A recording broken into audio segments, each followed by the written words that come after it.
Hello everybody, my name is Zen and welcome back to my Star Wars Ranked and Reviewed series where I rank and review the entire Star Wars universe in the cinematic universe and in the TV shows. We're going through right now all of the Skywalker saga movies, including Solo and Rogue One. And then after that, I'll be hitting up the TV shows and reviewing all the TV shows as they come out as well, but we'll be starting with the Clone Wars TV show.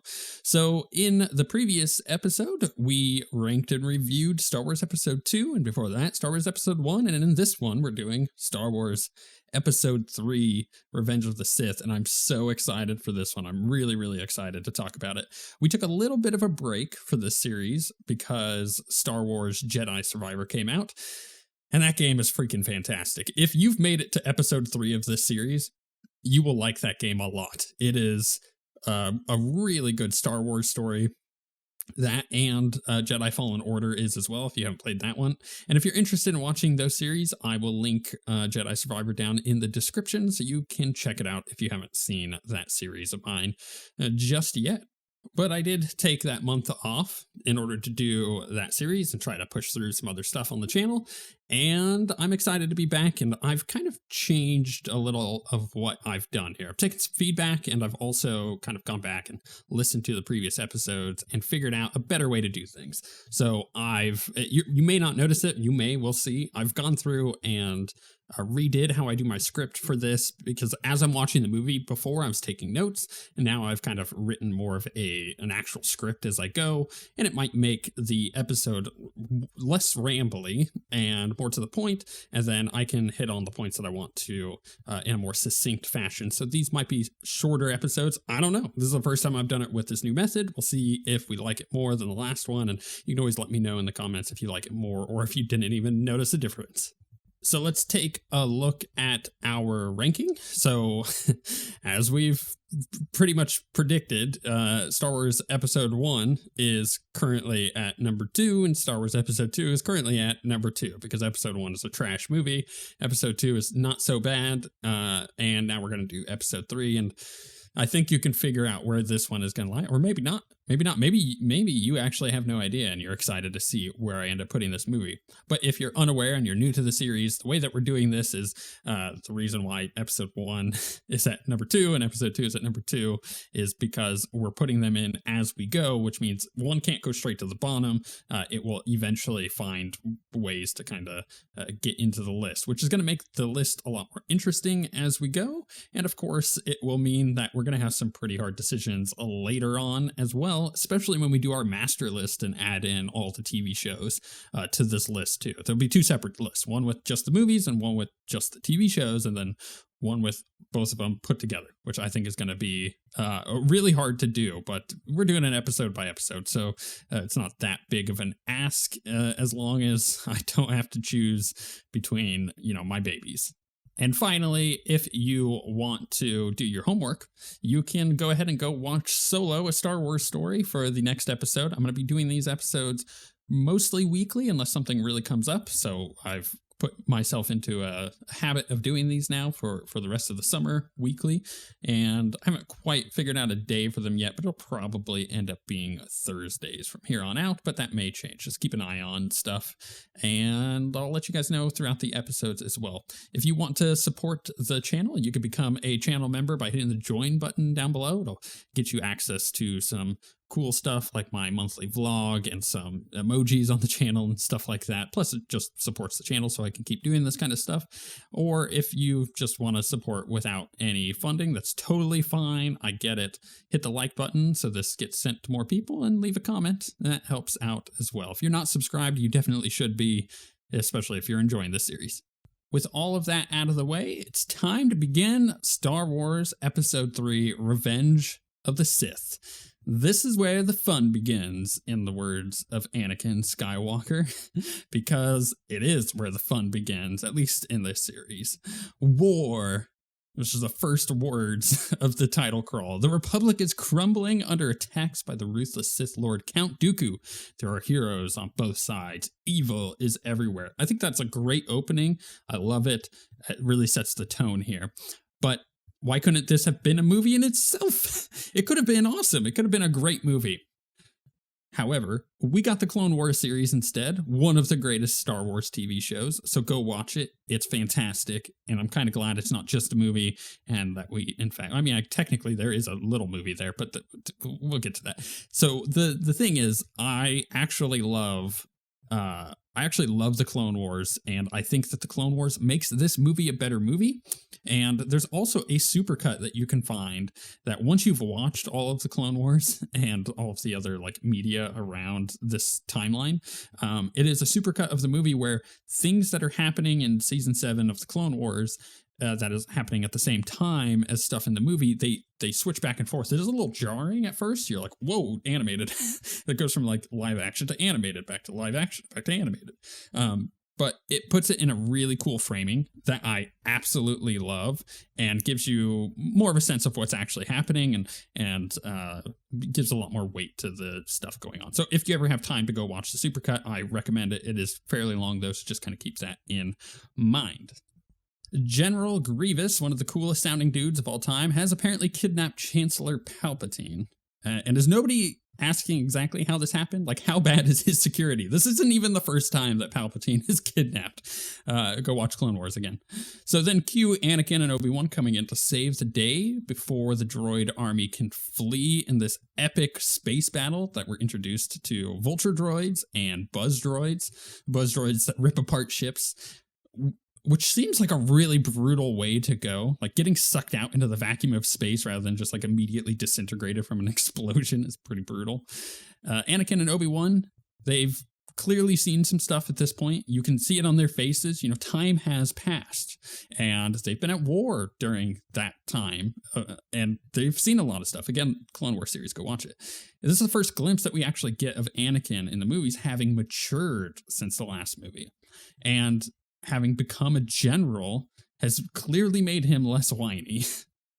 And, you know, he says something here because there's the clones fighting around them in their ships and they're like getting attacked by the droids and Anakin says, I'm going to help them out.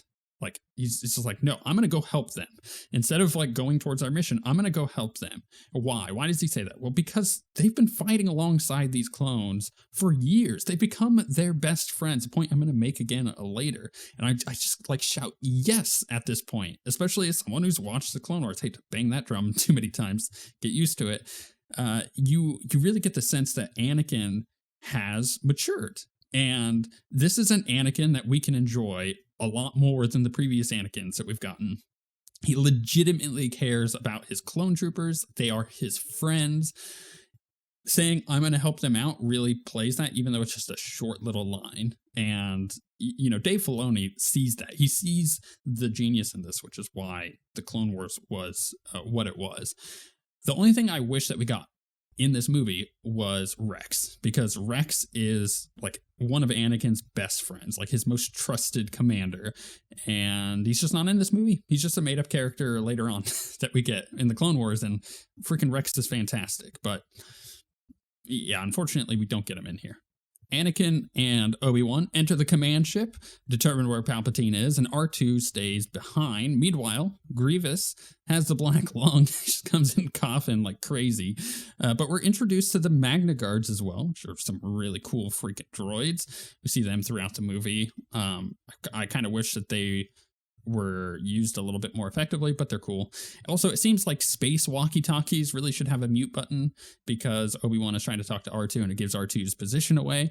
R2 is discovered, becomes just the most violent murder droid that you can imagine and absolutely torches the B2s that find him through use of oil, like an oil slick in his little rockets that he has. And I can guarantee there was at least one child that was traumatized by this because this is violent. It's like really violent.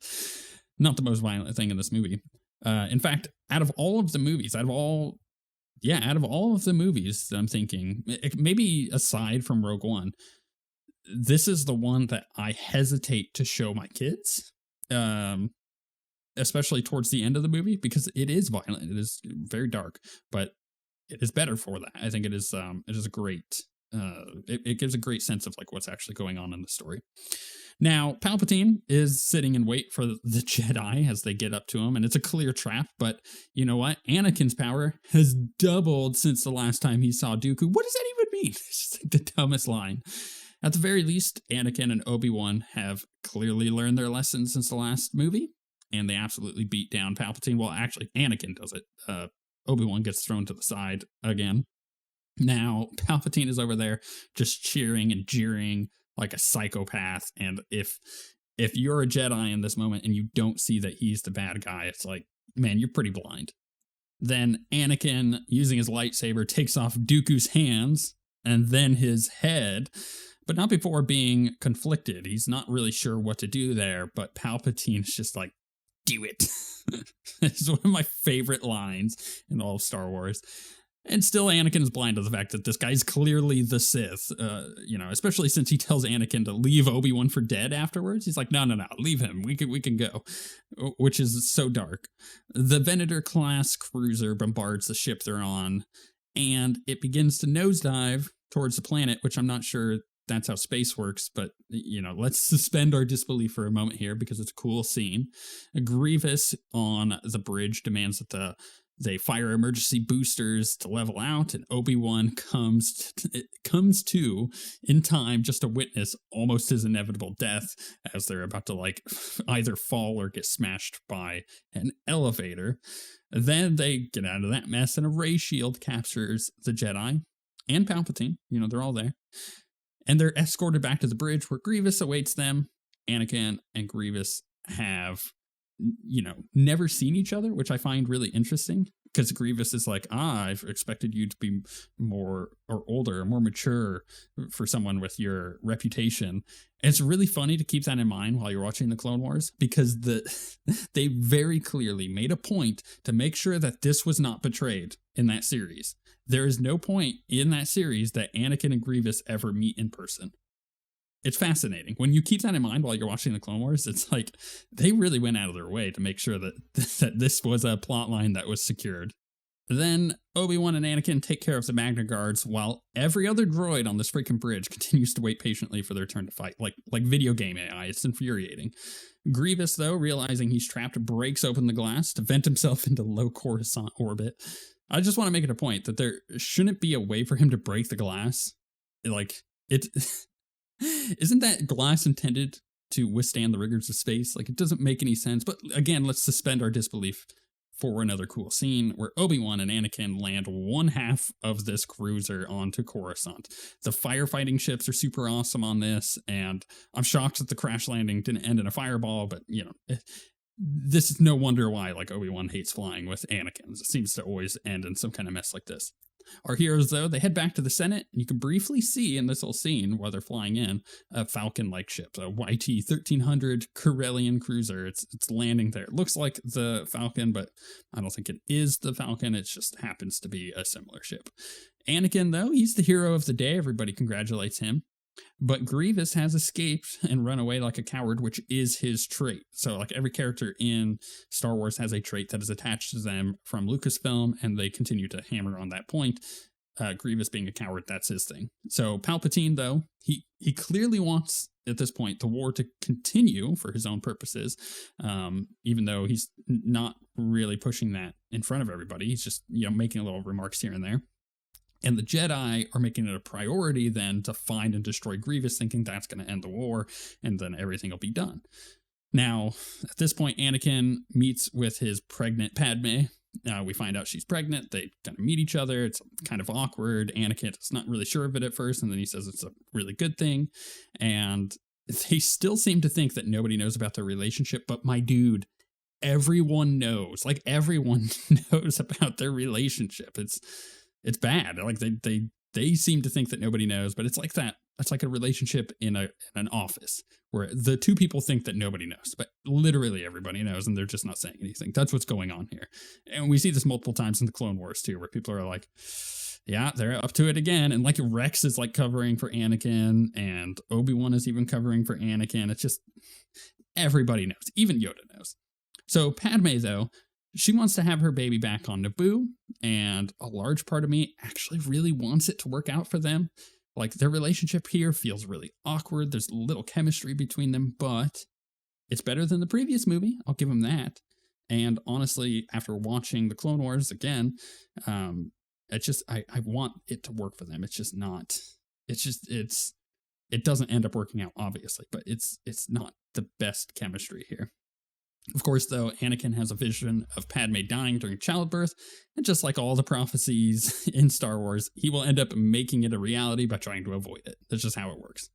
Padme, though, she tries to comfort him, and Anakin is surprisingly forthcoming with his dream. He promises to save her, and Padme obviously wonders if Obi-Wan might be able to help them. You know, like, hey, you've got this Jedi Master right here that can help. But Anakin's like, nah, he won't ever. But again, everyone knows Anakin. Like, everybody knows. Just go ask Obi-Wan. He'll help. He wants to help. He's your buddy. He just wants to help. This comes back later in the movie. Anakin then shares his dreams with Yoda. And again, once again, everybody knows, like Yoda knows that there's a relationship here. He's just not actually confronting it. And it's the fear of loss that is a path to the dark side, as Yoda speaks to Anakin. But he's too filled with fear to kind of hear the wisdom there. And I wish that he did, because I think the movie would be, I mean, the story would end up being way different. Although the story's kind of set in stone because we had the 3 original trilogy, and then this has to tie into that. I want it to work. I want it to work between these characters, but we know that it just ultimately does not. Obi-Wan then shares with Anakin that the Senate is going to vote for more powers to Palpatine, and that's a bad thing. I think everybody is kind of on to Palpatine kind of being an evil guy at this point, which is weird because it's like, it feels like you should have come to this conclusion way sooner, but they're like, hey, yeah, something's not right here. Something dark and nefarious is going on.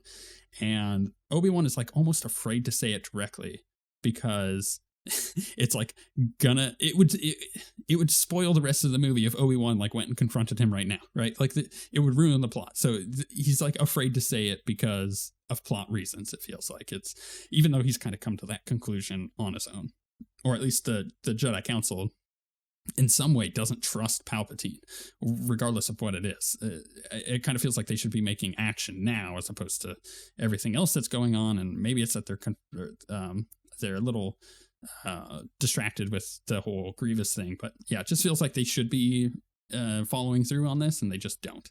And then we get some juicy scenes where Palpatine asks Anakin to spy on the Jedi for him, like playing into his desires to be recognized for his accomplishments, being like, no, you're good, you're great. And he's like just totally grooming him.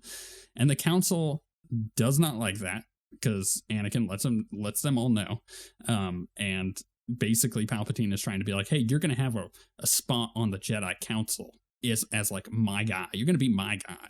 And the council's like, no, we don't like that. You're not going to be the rank of a Jedi Master, which immediately causes Anakin to think that nothing is fair here because Palpatine is like playing into his hand, being like, hey, buddy, you're so good. You're so good. And I love the acting here from him because he's just like really creepy.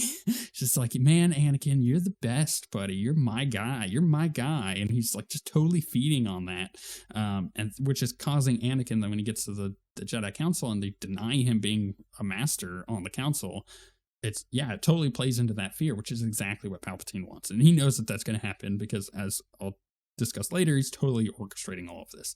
And at this point, Anakin has done a lot to prove himself to the council, like a lot. And they've really screwed with him in some of the Clone Wars episodes. Like they kind of owe it to him to at least give him some kind of title.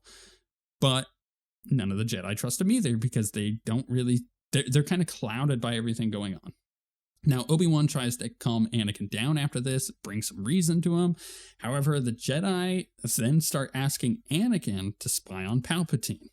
And this is very clearly putting him in a tough position because it's like my best bud that is feeding my ego wants me to spy on the people that he thinks is evil, the Jedi, and he's kind of placing this doubt on the Jedi Council. But Anakin is then put in this conflict with both Palpatine and the Jedi because Anakin also wants to be a Jedi Master, but who's to trust? Who's to trust? And this is exactly what Palpatine wanted to begin with. it's clear the Jedi think Palpatine may very well be behind like all of this stuff, but they're afraid to say it directly, especially to Anakin. They're just kind of like hinting at it, like, hey, can you just kind of keep an eye on him? Like, is there something weird going on? And it's at this point that Yoda shares with some of the other Jedi that the prophecy, the prophecy of him being the chosen one might have been misread. And it's like, why wasn't this mentioned at any other point in the Star Wars story? Like, they bring up the prophecy many times over the last two movies, and nobody at any point is like, well, maybe the prophecy has been misread and it's not quite what we think it is. So then he just yeets off to Kashyyyk to fight alongside the Wookiees. And it's like, cool, thanks for that revelation. Nobody's going to discuss that any further. Thanks. Now, Anakin fears that the war may be destroying the principles of the Republic. And he's no longer sure that the Jedi are the good guys anymore. He's really confused. Padme considers that the position of the Separatists may actually be the correct one. And she straight up just like says this to Anakin. And Anakin is super loyal to the Republic. Or rather, he's loyal to Palpatine. And that is keeping him from kind of seeing this truth. And there's a couple episodes of the Clone Wars where Padme is confronted with the Separatist beliefs, and they kind of share a lot of thoughts there. And there's a couple episodes where she's confronted with that. She's like, maybe the Separatists are right. I want to believe in the Republic. I want to feel for it. But she's finding it harder and harder to. And this is kind of a bit of the breaking point. But Anakin is feeling like everyone's asking him to betray his friendships. And because of this, Anakin's completely unsure of who to trust. And that's putting him in a weird, awkward position, which is going to set him up for the rest of the movie. Anakin's then summoned by Palpatine to the opera. And he sits with Palpatine, who shares that the clones have found the location of General Grievous. And it gives Anakin hope that, the war is going to be over soon. Yay, like I can finally move on with my life, right? But Palpatine kind of plays off Anakin's mistrust and causes him to question like why the Jedi Council just didn't trust him to chase down Grievous. Like, Anakin's clearly powerful, and he's kind of feeding that ego thing. He's like, why didn't they hey buddy, you're so great, why didn't they tell you to go get Grievous? Why do they have to send Obi-Wan or anybody else? Like, they should have sent you. And it feeds that ego, right? So Palpatine's essentially planting the seed in Anakin's mind that the Jedi want to take control over the Republic. That they're like, they want to control the power. That, whoever wants power is going to want more power. Whoever has power is going to want more of it. Play off of that. And there's this plan to betray Palpatine, right? The Jedi want to overthrow him and take control over the Republic so they can have the power instead. He's playing off this uncertain situation that he's orchestrating, and causes Anakin to like question everything. Palpatine asks Anakin if the Jedi told him to spy on the Chancellor, and then like continues to put the mistrust on the Council with that. And it's the thing that he says the Sith and the Jedi are the same in almost every way. And he's just like whispering in Anakin's ear. But it's like, Anakin, why would Palpatine know this stuff about the Sith and the Jedi? It doesn't make any sense. Like, you're being clouded by all of this uncertainty that you're not seeing directly in front of you that this is the bad guy. Like, why would he know that the Jedi and the Sith are the same in almost every way? And like the things about the Jedi and the Sith, he should know nothing about that stuff other than that they're just space wizards. He's he's the Chancellor. He's not a Jedi. He's not a Sith, right? So why would he know this? So Anakin should be able to figure this stuff out, but he's just so clouded by uncertainty. And Palpatine then shares the tragedy of Darth Plagueis the Wise. It's no story the Jedi would tell you. Palpatine is convincing Anakin that it's possible to save someone from dying using the dark side of the Force. So playing on those things that are in his head of I've got to save Padme. That's my goal here. And Palpatine's like, hey, there's ways to save people from dying. But Anakin still doesn't see that Palpatine shouldn't know this unless he's a Sith, right? And Anakin just asks, well, where can I learn this? Like, where can I learn this power? Where can I learn how to do this? Where can I learn how to save somebody from death? And I wish that this wasn't so unclear. I wish that we had more time in this scene because it's a really good scene, and because I really wish we knew whether Anakin is asking Palpatine if it's possible to learn this power because he realizes what's going on here? Like, he realizes that he's a Sith, and he's like, wait a second, how do you know this? And he's kind of like probing for that information. Or if he's just being like, hey, do you know where I can find this information? Like, if he's like genuinely concerned about where to find it, it's uncertain. And if we just had even just a minute of extra time in the scene, we could be led to believe that a little more clearly. And I don't feel like it's clearly led here. So this is where I need to kind of stop in the story here, because if you've not really been paying attention to the movie at this point, you wouldn't notice it. I think it's important to stop and point out that all of this is being orchestrated by Palpatine, right? It is assumed, if you watch this, that the nightmares Anakin is having, they're being planted by Palpatine. He's using the power of the Force to put these nightmares in his head. These are not prophesied nightmares. These are things that Palpatine is putting in Anakin's head to cause that uncertainty and that desire to want to learn some dark side stuff. And he's just being the ultimate puppet master with everything going on. The mistrust of the Jedi, the mistrust of the Senate, like everything going on here is under complete control of Palpatine. Like, this is him at his peak, really. And Anakin's mistrust in the Jedi is being fed by this puppetry.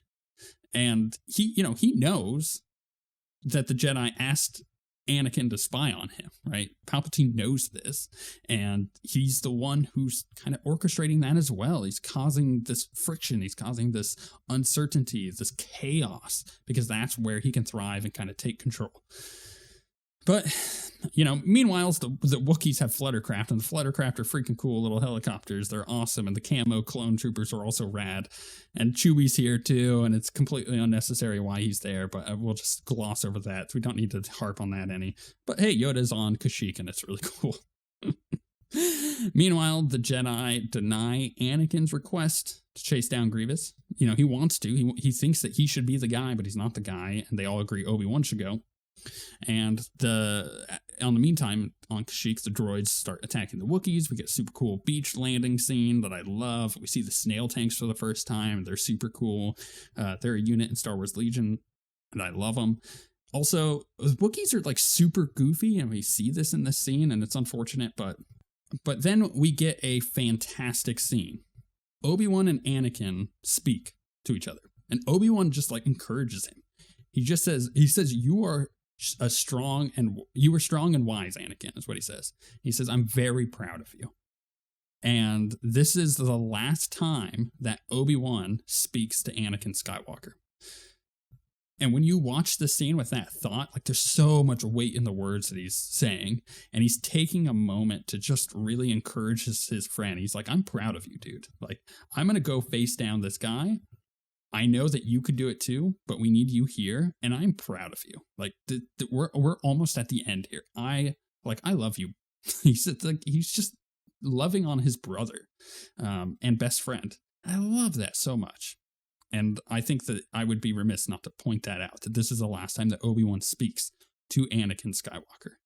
But then Obi-Wan heads off, and with Commander Cody, they make a plan to find Grievous. I wish we got more interaction with Commander Cody and just all of the clone commanders, because they're interacting constantly over the last few years, and we get so little of them in this movie. But it's fine. It would be too many characters if they had to do that. Movie would be too long. But Palpatine continues to turn Anakin against his friends by giving him a vision of Obi-Wan being at Padme's side during her death, right? Which makes Anakin think that maybe there's like a fling going on, but it adds just more uncertainty. And Anakin confides in Padme that something's wrong, that he isn't the Jedi he should be, and he's angry, and he wants more power and everything. Honestly, really good acting starts popping in here, and you got to appreciate Hayden for this, because from the last movie, you could see that he takes the feedback that he got in the last movie, and he just like amps it up. He's like, cool, I'm just gonna act right. I'm gonna do what I need to do to make this character really good. And I appreciate that. Now, Obi-Wan shows up on Utapau, which is the planet that Grievous has gone to. He gets the hint from the Upauians or whatever? The Pauians, I think is what it is, that the planet has been basically taken hostage by the Separatists. Obi-Wan feigns leaving and lets Cody know that he found Grievous. Grievous sends in sends the separatist leaders to Mustafar as he was commanded to do, and Obi-Wan like crashes the party here on top of a Varactyl, just a cool like dinosaur thing. It does the famous "hello there" line, which is great. And then it's time for Kenobi and Grievous to face off. We learn that Grievous has actually been trained by Dooku, which comes out of nowhere, and he pulls all these lightsabers out, and as a kid, this was freaking awesome. However, he's just no match for Obi-Wan. You know, the clones show up as well. They cause a bunch of chaos, and Grievous escapes like a creepy spider and then jumps in like his sweet like motorbike. But Cody lets the council know that they're chasing him down, and Mace tells Anakin to inform Palpatine. It's like, hey, go tell your buddy that this is going to be over soon. But Mace also says that he's sensing a plot to destroy the Jedi. And he makes the wrong move, thinking that the Jedi should take control of the Senate to ensure a peaceful transition to the new chancellor once the war has ended. He's like, hey, when this is done, this guy doesn't need to be the chancellor anymore because we're going to be out of war. So it's time to kind of make a secure and peaceful transition. So he's like, we need to take control of the Senate to do this. But man, he's like playing into Palpatine's hand there. It's exactly what he wants to happen because he wants to play off of Anakin's fears that the Jedi are actually the bad guy. And Yoda says, to a dark place, this line of thought will carry us. He's absolutely right. They should have trusted their gut on that one. Anakin informs Palpatine, but Palpatine continues to sow mistrust as he's been doing this entire movie. And Palpatine shares that he knows the dark side of the Force. And this cool scene between Anakin and Palpatine, Anakin decides to turn him into the Jedi. He's like, okay, I'm going to turn you in, buddy. Like, you've been a bad guy. I can't believe that you just betrayed me like this. It's crazy. However, it doesn't stop Palpatine from like putting the seed of doubt again, just in Anakin's head, just once again, just, hey, are you sure that the Jedi are truly good here? Are you sure? And he lets him know that, without Palpatine, Padme is going to die. I know how to do it. I know how to save her. And he like puts this little seed in his head being like, hey, if you kill me, you can't save Palpatine. And that's that. But it's like, this leans further into what I was saying earlier. How would Palpatine know about this? He's not confided that Padme is going to die. He's not confided saying, hey, I think Padme is dead. So the reason that Palpatine knows this is because he's the one planting this vision to begin with, right? And he's playing on that. He doesn't even give Anakin a second chance to think about it, to be like, wait a second, I didn't tell you that. Like, he just leans into it. And then Anakin's like, you're the Sith Lord. And it's like, well, duh, buddy, you should have figured this out back on the spaceship where he was like, do it. Like, he played his hand way earlier, and you're only just now seeing this. Oh my goodness. Is this like Aladdin? In Aladdin, the genie's magic causes others to see what they're being told. So like, they don't see Aladdin, they see Prince Ali because they're told that he's a prince, right? Even though he's very clearly Aladdin. Is it like that? Is this like Palpatine's a genie? Is that what's going on here? But Anakin's like feeling really angry and betrayed, and Palpatine really tries to get Anakin to like feed on those feelings. And it's like, Annie, bud, you should have just taken him out right here. Just like instant Jedi Master title. You take him out, you go back to the council, you're like, hey guys, I knew who the Sith Lord was. I took him out. He's gone. Just dead. Like, I had the power to do it. Got him. And the council would be like, wow, great job. Like, okay, well, you know what? We put our trust in you in a wrong place, and we should have trusted you more. And like, okay, you know what? You are a Jedi Master. Good job. But no, that's not what happens. We jump back to Obi-Wan facing down Grievous, who finally ends him after just a massive epic, like Mad Max style chase sequence.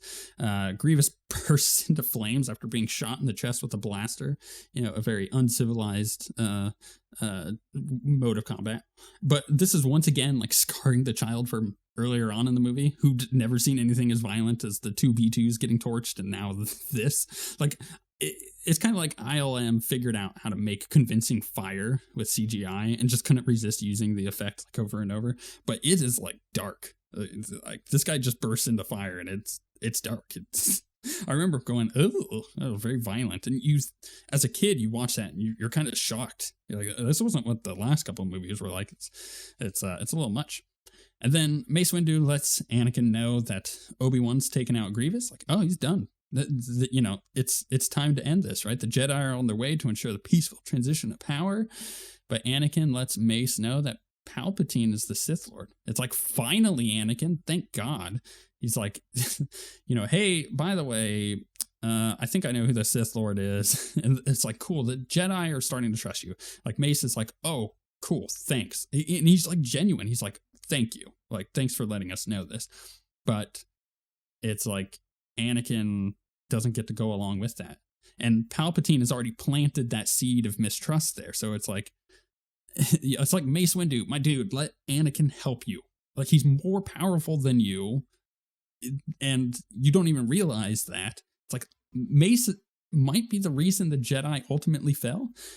I think I'm willing to buy that as an excuse, because it's like, if he just took Anakin with him, it would have been done. It would have been done. He would have seen the lead up to that. It would have been a different thing other than the Jedi walking in and getting like slaughtered, and then that awkward like one-on-one fight between Mace and Palpatine, and then I think the movie would have ended different if that were the case, obviously, but that's not where the story goes, so it couldn't have happened.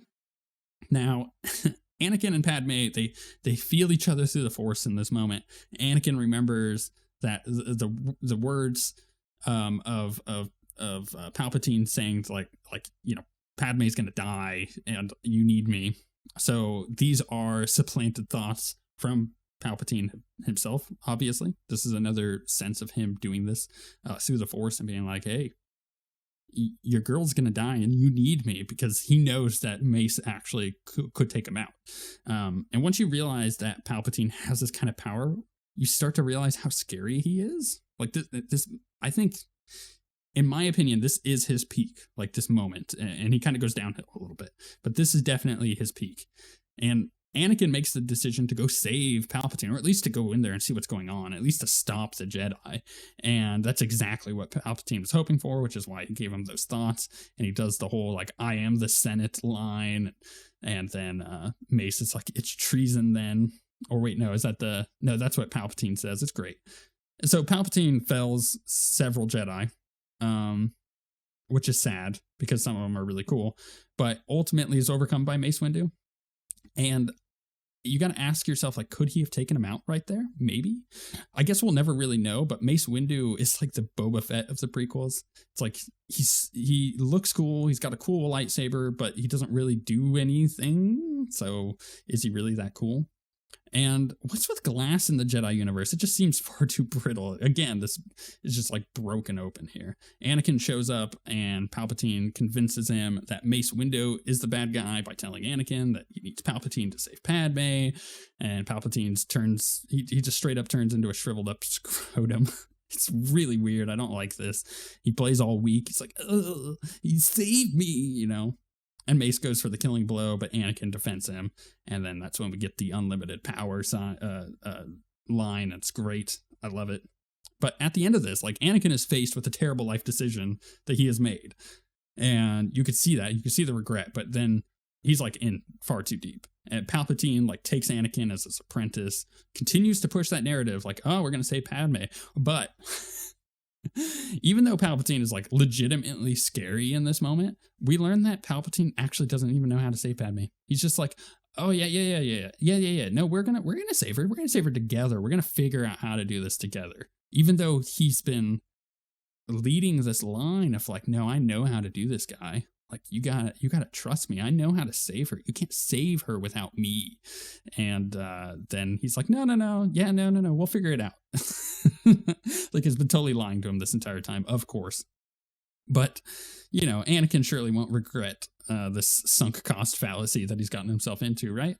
So Anakin is henceforth known as Darth Vader. Yoda feels this change, and like every Jedi is now the enemy of the Republic at this point.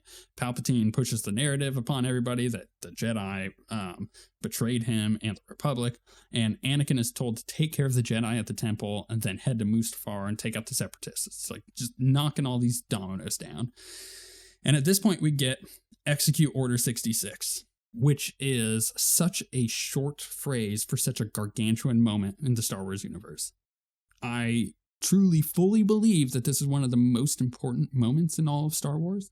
And we continue to see this backed up in various medias. Like every time we see Order 66 from a new perspective, it adds whole other layers and depth to the event. We get this in Fallen Order. We get this in the Clone Wars. We get this in the Bad Batch. All of these are perfect examples of like, oh crap, it's happening. Like, oh no, we're here. We're at this point in the story. Uh-oh. And things just always take a turn and you get just a new perspective each time. It's great. And through all this other media, we learn that Order 66 was a pre-programmed activation in the clones, not like a mental thing, but literally an implanted chip. And the clones would not have killed the Jedi otherwise. They were their friends. They were their best buds. They were fighting by them side by side through and through for years. But because of this implant that was added into them from the cloners, from the Kaminoans, as this thing that was intended to do Order 66, right? This was the plan the entire time. It was forced through this implant. We then see like that's what happens. And without this implant, it doesn't work. And I recommend watching the Clone Wars and the Bad Batch for far more information on that. Like the Bad Batch goes into it, and definitely so does Clone Wars Season 7. It's great. It's really, really good. I like that story. I like that it's the chip because it adds a lot more complexity to it. But then Anakin goes to the temple and fells the Jedi. Well, that was hard to say. Something that we get to see from another angle during the Obi-Wan show, which I recommend.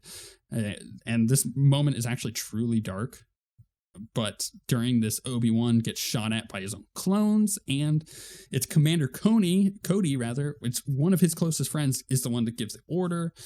But Obi-Wan falls to safety, unbeknownst to the clones, even though they look for him, can't find the body. And honestly, there's a surprising amount of Jedi that actually end up surviving Order 66. This is the worst part of it, is I feel like whenever there's a new Jedi that's revealed that survived Order 66, it kind of takes the heat away from that moment. It's like that moment has so much weight behind it. Just let it be its thing. Stop making it less than by adding all these people who happen to survive. But Yoda feels all of this going down through the Force and is able to prevent his death, and then he flees with the help of Chewie and Tarful. The younglings are felled by Anakin, and it's kind of silly at first when you first watch the scene and everything, but you take a second and you think about what's actually going down. It's really dark, and you gotta respect where they went in that story. Like, ooh, I would not have seen that coming.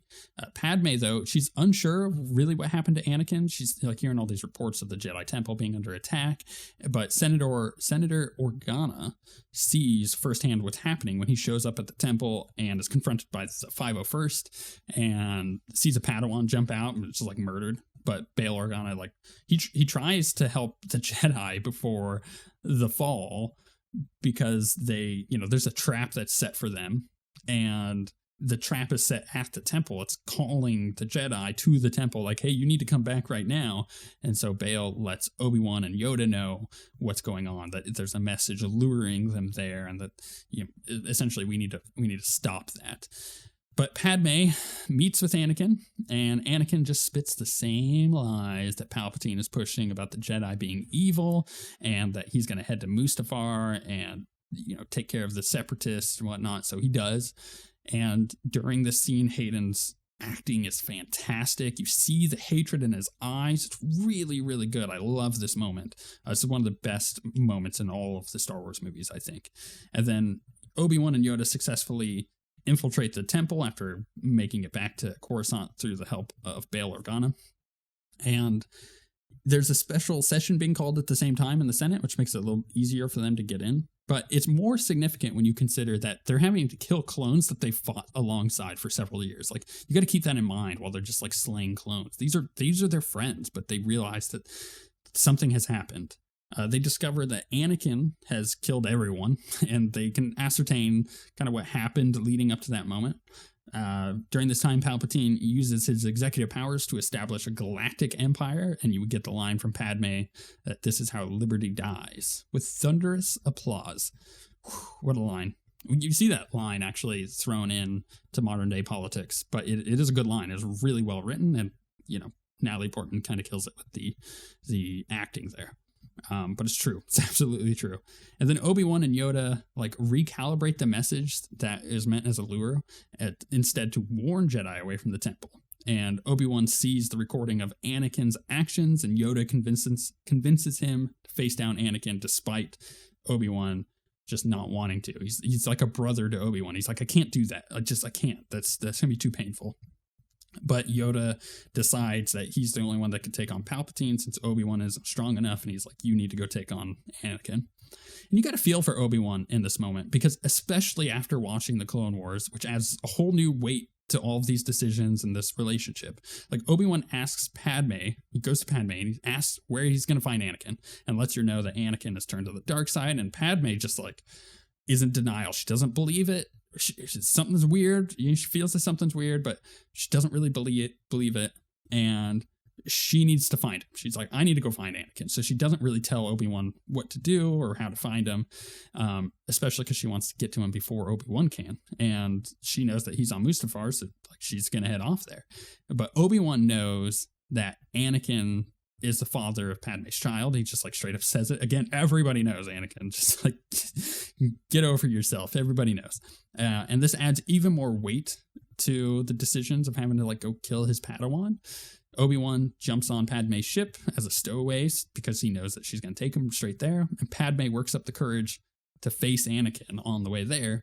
But of course, Obi-Wan pops out during this confrontation and causes Anakin to fear that she's in on it, like that he has turned her to kill him, and so he turns and hurts her.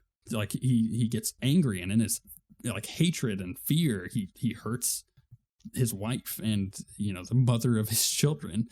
And Obi-Wan is just here because he genuinely wants to help his friend. He's like, he doesn't want to kill him. He just wants to talk to him and be like, dude, what are you doing? And try to bring some sense into him. But Palpatine's poisoned all his sense of reason, and there's no going back. Ultimately, pride is Anakin's downfall. Pride from a source of insecurity and uncertainty, right? He's overcompensating and projecting what he wants to be, but that is his path to the dark side, is his pride. And Padme had said, you're breaking my heart. You're going down a path I cannot follow. And that hurts him. That hurts him. He wants her at his side, and that's not going to happen. But this is one of the best moments in all of Star Wars. All of these scenes right here. Like, we've suffered through 2 bad movies, or bad or mediocre movies at this point, and it just gets to this moment, and it is so good. Like, the music, the acting, the writing, it's all 10 out of 10. We learned that only Siths deal in absolutes. Thanks, Obi-Wan. And it's time for the Battle of Heroes. Literally one of the best tracks John Williams has ever produced. We get Jedi versus Sith, Master versus Padawan, brother versus brother. It's great. I love this scene between Anakin and Obi-Wan. It gives me chills when I watch it. Like, there's so much stuff here, especially again after watching the Clone Wars, where you get so much more context for all of this, and it hurts. It hurts to watch. And not because it's bad, but because it's like, I don't want these 2 people fighting. They are friends, and we've seen their friendship so much between the Clone Wars and this movie and the previous movie. You're just like, no, don't do this. I don't want this to happen. I want you guys to be buds. But again, we know how this movie ends. So Yoda confronts Palpatine, but is ultimately unable to take him down. Their duel completely pales in comparison, in my opinion, to the A plot, but I respect it. It's silly, but I respect it. So with that out of the way, let's just focus on what really matters, right? Obi-Wan being the person who's confronting Anakin. Like, Obi-Wan trained Anakin. You have to remember this. They've probably sparred countless times with each other. Obi-Wan knows his weaknesses and his strengths, and even Anakin's like newfound power isn't enough because Obi-Wan uses Anakin's ultimate weakness against him, his pride. He uses his pride against him because he knows that is his weakness. And so we get to, after a fairly long, epic duel, we get them floating on the lava. Obi-Wan takes a backflip onto the high ground. He says, it's over, Anakin. I have the high ground. Some people say that it's a really silly line, but for me, it works in the context. Obi-Wan knows that if Anakin is going to make a move, he's going to be vulnerable. And again, this comes back to him using his pride against him. He knows that if Anakin wants to take him down, he's going to have to make a bad move, and it's over for him. So Anakin's pride doesn't let him concede. He jumps, and Obi-Wan strikes him down, removing his legs, and just leaves him for dead. Just absolutely leaves him for dead because he cannot bring himself to kill his best friend.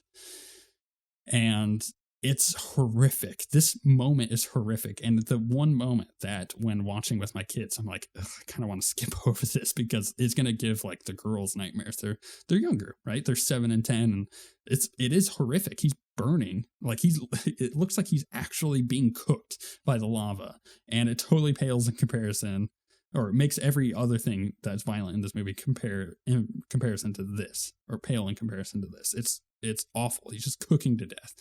And the line, "I hate you," is just one of the best delivered lines in all of the movies. And again, Hayden and Ian are killing it here. The acting is freaking fantastic. This is one of the best moments in the Star Wars movies. I genuinely love it. So Yoda retreats with the help of Bail Organa. Padme is then taken to a medical facility where she gives birth to Luke and Leia, but she dies from the ordeal. We'll talk about that in a moment. Yoda then has to go in hiding while Bail Organa is tasked with watching over Leia. Obi-Wan is tasked with watching over Luke. And then Palpatine finds and rescues Anakin, takes him to be restored and turned fully into Darth Vader, mostly machine, right? Palpatine informs Anakin that Padme was killed by Anakin in his anger. It's like a total lie. Anakin doesn't even fully believe it at first.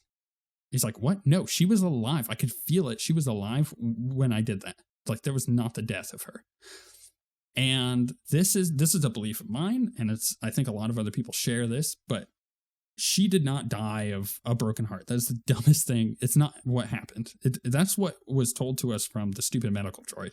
But that's not what happened because they couldn't explain it. They couldn't explain why she just died, so they just kind of came up with that. But in my opinion, Palpatine killed her. Like, that was his whole plan. Throughout the entire movie, we've seen it telegraphed multiple times. He puts the vision in Anakin's head of what's going to happen multiple times. He plays it out like fiddle.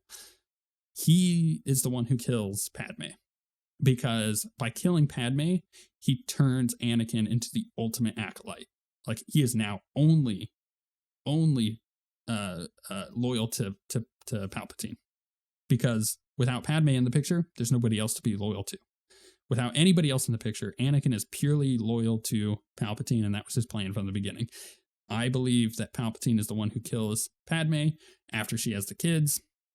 Whether or not he knows that the kids were had or not, I don't know. There's obviously some, things that you have to consider there with the plot, like what actually is happening. But I do believe that Palpatine is the one who killed her, because otherwise, how would he know that she died? Outside of like the feeling of like, oh, the Force is taken. He needs to be the one to end it. So that's what I believe. And then, finally, Yoda reveals to Obi-Wan that Qui-Gon is waiting for him on Tatooine to train him to become a Force ghost.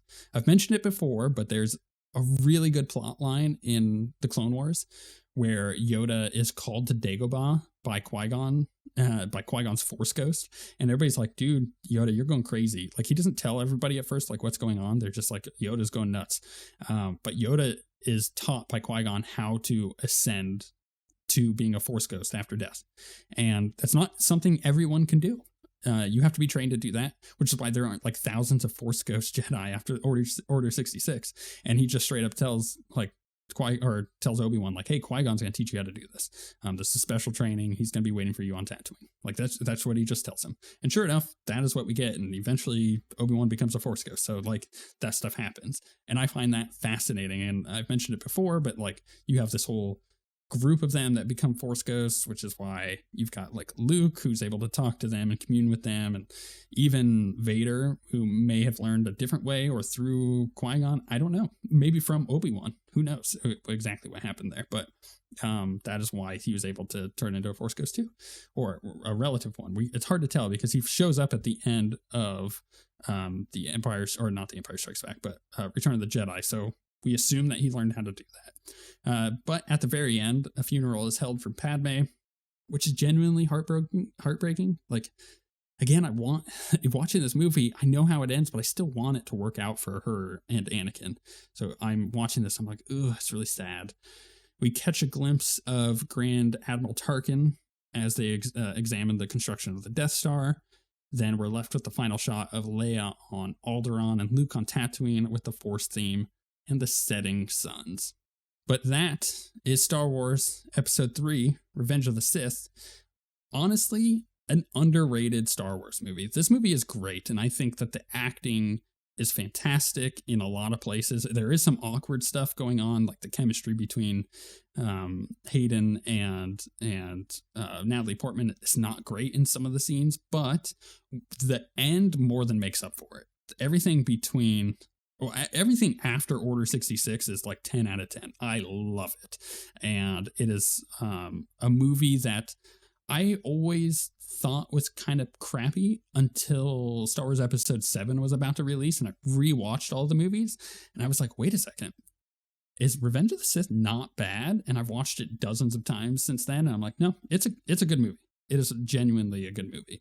But there's no doubt that on our list, it's going up at number 1 currently. So we got number 1, Revenge of the Sith, number 2, Attack of the Clones, number 3... my goodness, I'm not even going to mention it. It's Star Wars Episode 1, but I'm so disappointed with that movie after rewatching it again. It's so bad. It deserves to be at the bottom at the moment, and Revenge of the Sith definitely deserves to be at the top. If you want to do your homework, go watch Star Wars Solo, or Solo, a Star Wars story. That's going to be an interesting one to review. And then after that, we got Rogue One, so you can look forward to that. Let me know what you thought of this movie. What's your highs and your lows? What's your favorite part of this movie? Would you put it at the same on the list that I have it? Or are you going to disagree with me and put it on a different spot? Let me know in the comments. With all that being said, thank you very much for watching, and we shall see you all next time.